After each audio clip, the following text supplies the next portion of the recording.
Once upon a midnight dreary, while I pondered, weak and weary, over many a quaint and curious volume of forgotten lore, while I nodded, nearly napping, suddenly there came a tapping, as of someone gently rapping at my chamber door. "'Tis some visitor," I muttered, "tapping at my chamber door. Only this, and nothing more." Ah, distinctly I remember it was in the bleak December, and each separate dying ember wrought its ghost upon the floor. Eagerly I wished the morrow.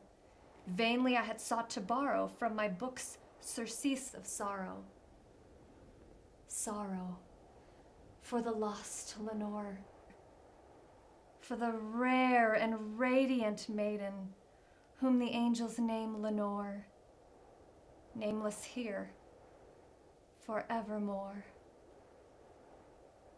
And the silken, sad, uncertain rustling of each purple curtain thrilled me, filled me with fantastic terrors never felt before, so that now, to still the beating of my heart, I stood repeating, "'Tis some visitor entreating entrance at my chamber door, some late visitor entreating entrance at my chamber door.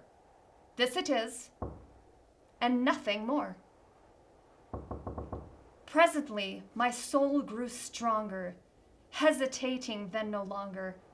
"Sir," said I, or "Madam, truly your forgiveness I implore. But the fact is I was napping, and so gently you came rapping, and so faintly you came tapping at my chamber door, that I scarce was sure I heard you. Here I opened wide the door."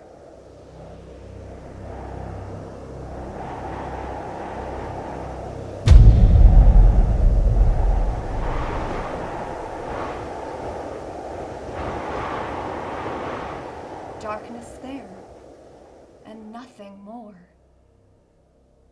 Deep into that darkness peering, long I stood there wondering, fearing, doubting, dreaming dreams no mortal ever dared to dream before. But the silence was unbroken, and the stillness gave no token.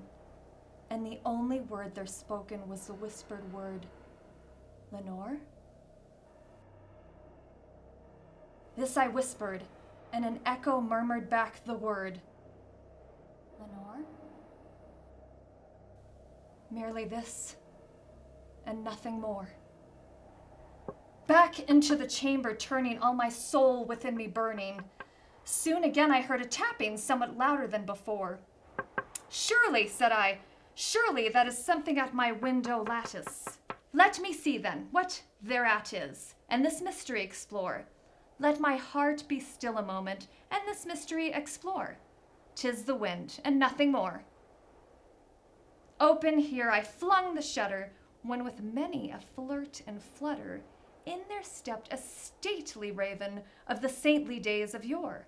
Not the least obeisance made he, not a minute stopped or stayed he, but with mien of lord or lady perched above my chamber door, perched upon a bust of Pallas just above my chamber door, perched, and sat, and nothing more. Then this ebony bird, beguiling my sad fancy into smiling, by the grave and stern decorum of the countenance it wore, "Though thy crest be shorn and shaven, thou," I said, "art sure no craven, ghastly, grim, and ancient raven, wandering from the nightly shore. Tell me, what thy lordly name is on the night's Plutonian shore?" Quoth the raven, "Nevermore." But the raven, sitting lonely on the placid bust, spoke only that one word, as if his soul in that one word did he outpour. Nothing further than he uttered, not a feather than he fluttered. Till I scarcely more than muttered, "Other friends have flown before, on the morrow he will leave me, as my hopes have flown before."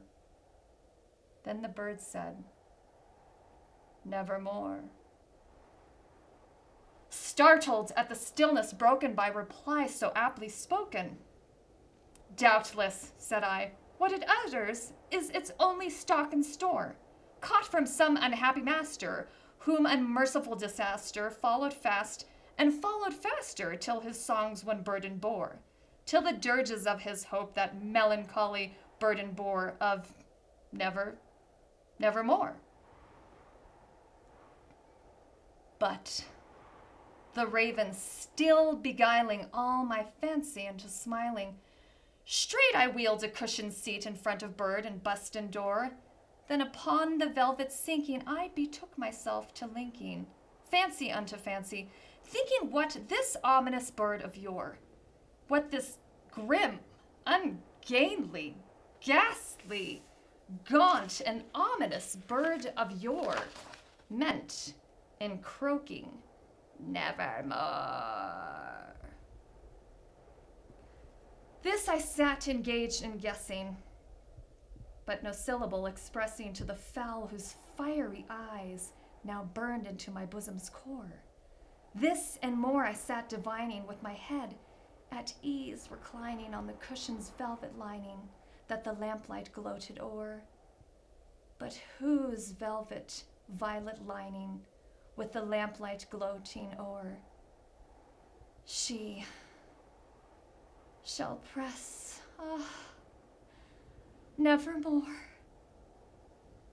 Then, methought the air grew denser, perfumed from an unseen censer swung by seraphim, whose footfalls tinkled on the tufted floor.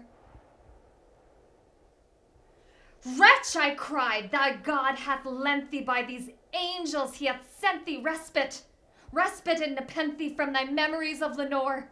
Quaff, oh quaff, this kind nepenthe, and forget this lost Lenore.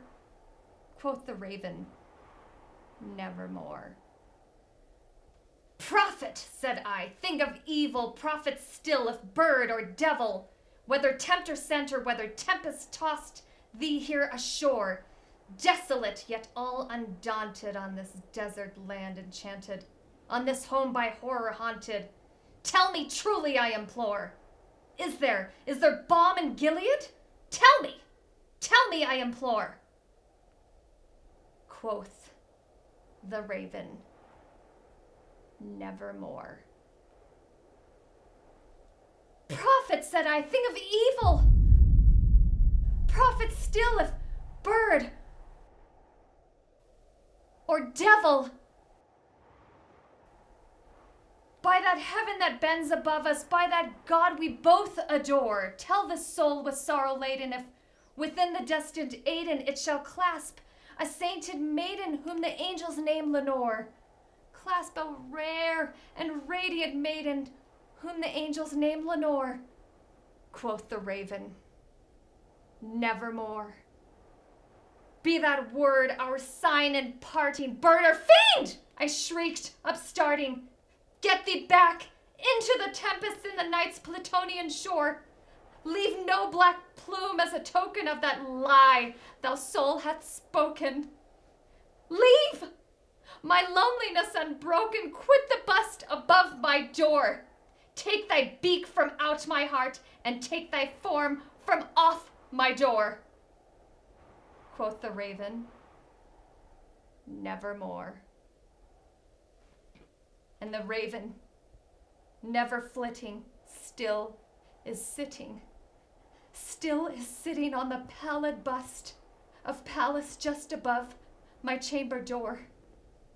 And his eyes have all the seeming of a demon's that is dreaming. And the lamplight o'er him streaming throws his shadow on the floor. And my soul from out that shadow that lies floating on the floor shall be lifted